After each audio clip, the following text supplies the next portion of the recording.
Welcome back to the Customer Success Festival APAC Reloaded. I hope you enjoyed the event so far.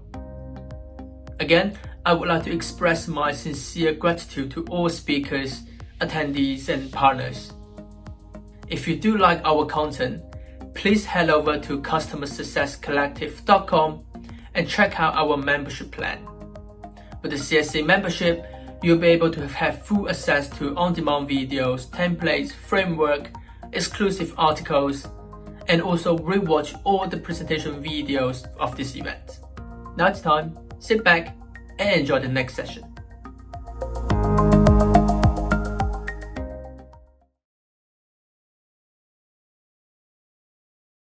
Hi everyone, and thank you for tuning in. I hope you've all been enjoying the Customer Success Festival so far. My name is Dina Gorsia, and I lead a team of 45 customer success managers and leaders in Southeast Asia at Refinitiv. We are a global provider of financial markets data and infrastructure, and we are part of the London Stock Exchange Group. My focus is driving revenue retention and ensuring we remain relevant and positioned for growth. My priority is also ensuring our customer success team have what they need to exceed their goals and those of our clients, as well as helping them achieve their own career aspirations. Today, I'll be talking about the customer lifecycle framework and why it's important to have a framework, how it drives retention and improves customer experience, and some tips on how you can go about implementing it. The goal of the framework is to improve retention, customer loyalty, strengthen customer experience, and reduce surprise cancels at renewal, by which time it's often too late. The framework is about optimizing activities and customer touchpoints that lead up to the point of renewal, focusing on the whole span of time between our commercial bookends of a sale and a renewal. Having a framework also ensures clear roles and responsibilities along the life cycle. As I'll walk you through the activities within the framework, I'm sure you'll find that on many occasions, these are being done in one form or another. By having a framework, it allows you to apply some structure and standardization to it, and it aligns your account team on how you will drive a better customer experience as a collective unit. The framework brings consistency, and this is really important no matter what industry you operate in. You have to have structure and consistency to drive predictable renewal outcomes. So I hope that helps set the background and gives you an understanding of why having such a framework is so important. So here's an overview of the customer lifecycle framework. It shows us a timeline, and you can read it from left to right. The yellow pins on the top represent commercial events and suggested timelines within the life cycle. You can also use your inbuilt sales stages within Salesforce to track the timeline. In the center, you'll see the layer model, LAER. This is an industry standard and stands for land, adopt, expand, and renew. Land is all the activities that take place at contract signature with the customer being onboarded and set up for success. Adopt is your customer using your product and ensuring that they realize the value of what was sold to them. Expansion is upsell, cross-sell opportunities identified and leads passed, and then finally hitting the renewal stage. And as you can see there, the life cycle is a continuous loop. The flags on the bottom represent the underlying activities that should be taking place over the course of the life cycle between the CSMs and the account managers. I know the role of the account manager can vary between firms, and in some cases, they're referred to as a renewal manager. For the purpose of this session today, I'll be referring to the role that owns the commercial relationship with the customer as the account manager or the AM. So back to this framework, it's really a post-sales rhythm that requires the full partnership and collaboration between the CSMs and the AMs. The framework is adaptable and flexible. It doesn't have to be a one-size-fits-all.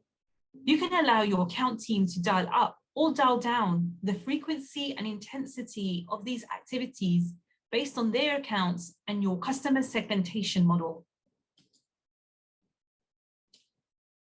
Let's walk through the activities, starting with the sales to CSM handoff and the renewal opportunity.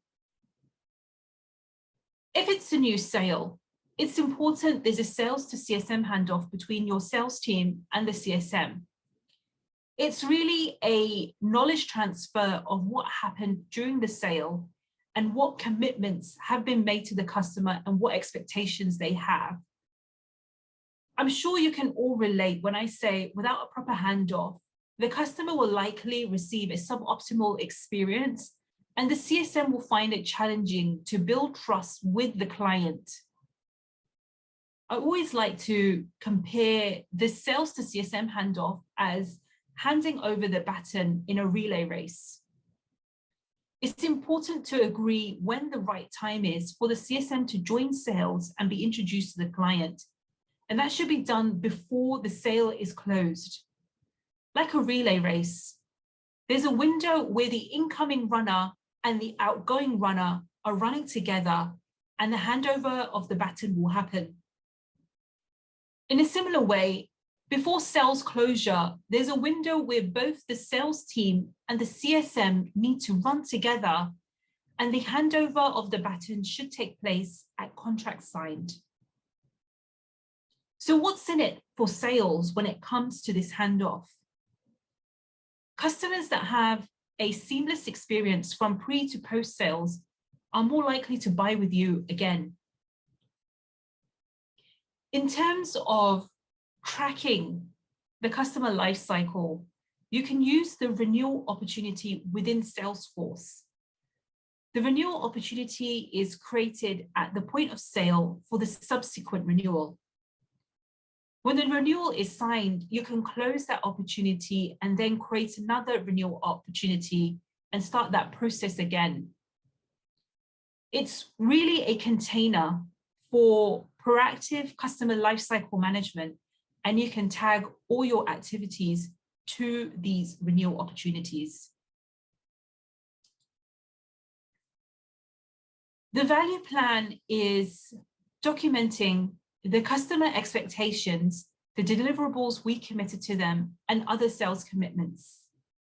You can then use this to track and ensure that you're meeting your customer, your KPIs, and their expected business outcomes. The value plan should be reviewed with the customer to ensure expectations are aligned. The value plan is a periodic review to see if you are meeting or exceeding the expectations of the value plan, and also check what value is outstanding. It also provides an opportunity to review product roadmap, discuss client priorities and their roadmap, as well as identify any new asks they have. This is a chance to align and reduce any gaps and identify those areas of risk and opportunities.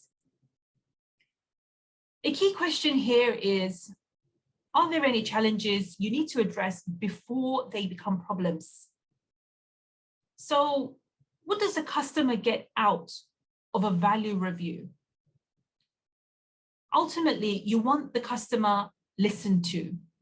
You want the customer to have confidence that you understand their business priorities and you're aligned to their goals and timelines for their projects. If done right, there should be no surprises as you head into the renewal.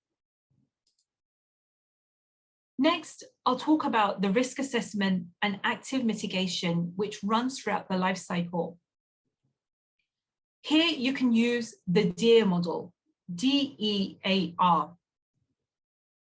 This is another industry standard and consists of 4 pillars: deployment, engagement, adoption, and ROI. As a best practice, you can use the traffic light signals of red, amber, and green to determine the health of each pillar, which then translates to the overall health.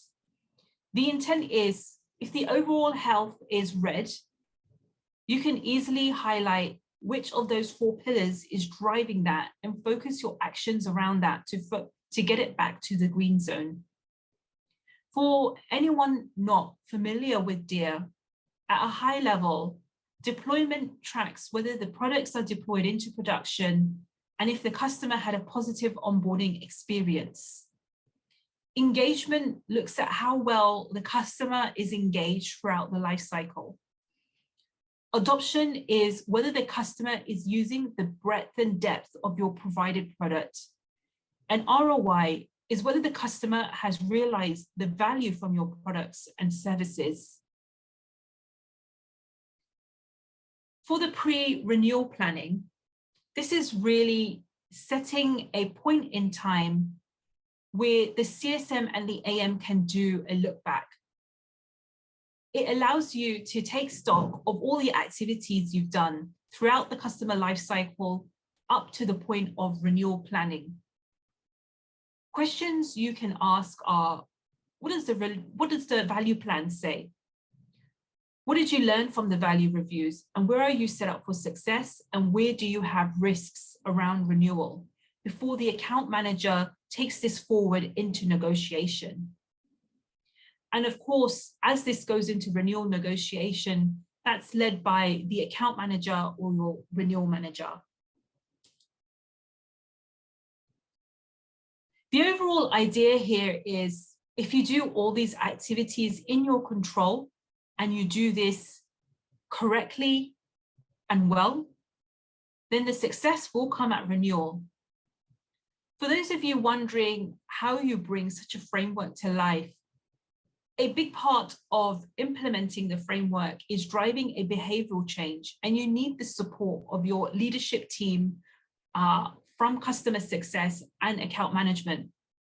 You need to think about how you want to drive cultural and mindset shift to align around the framework. You can reinforce messages by sharing material and best practices of what good looks like across the life cycle. A great way of doing this is holding spotlight calls where renewal case studies can be shared to allow everyone to learn and grow together. And hopefully through this, you can also create advocates of the framework.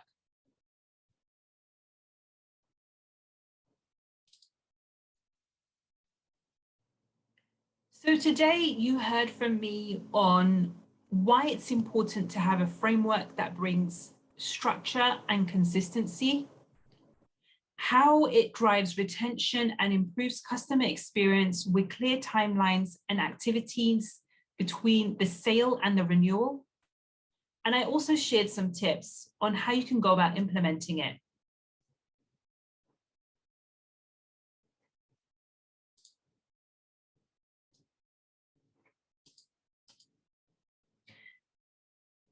I hope you found this to be a valuable session. My name is Dina Gorsia and I'm based in Singapore. My contact details are shown on the slide if you wish to connect. I'm always keen to hear from other customer success professionals from all the different industries we operate in. I also want to say a huge thank you to Ryan for pulling together this amazing event. I'm really looking forward to hearing from the rest of the speakers lined up. Before I go, I'll close out with a video from our customer success team describing a day in the life of a Refinitiv customer success manager. Thank you and have a great day ahead. I'm proud to lead the customer success organization. Our mission is clear. We help our customers realize the full value of Refinitiv services and solutions to deliver on their business outcomes. We're a global organization with over 600 customer success professionals across every specialism and proposition that Refinitiv offers. Any given day, the only constant is that you're focused on the client and their needs change, so the day changes. We bring back on-the-ground insights on their goals, their workflow, any changes within the company. We make sure that the products and services that have been purchased are really adapted into the workflows of the client. We sit down with the clients and make sure that their expectations are met and that they get the most out of the products. I help customers to unlock the value of the Refinitiv solutions by know customers' business and by talking to them. What is great about being a CSM is you are the CEO of your book of business. If you are ambitious, you like picking up new challenges, you like learning, you like developing yourself, you like solving problems on the customer side, then this is a role for you. Data is just the beginning, and we work in an industry that's changing very quickly. And for the customer success organization, I think it's just a compliment to how dynamic our role is, because as our clients' workflows are changing, we have the ability to adapt and develop with our clients.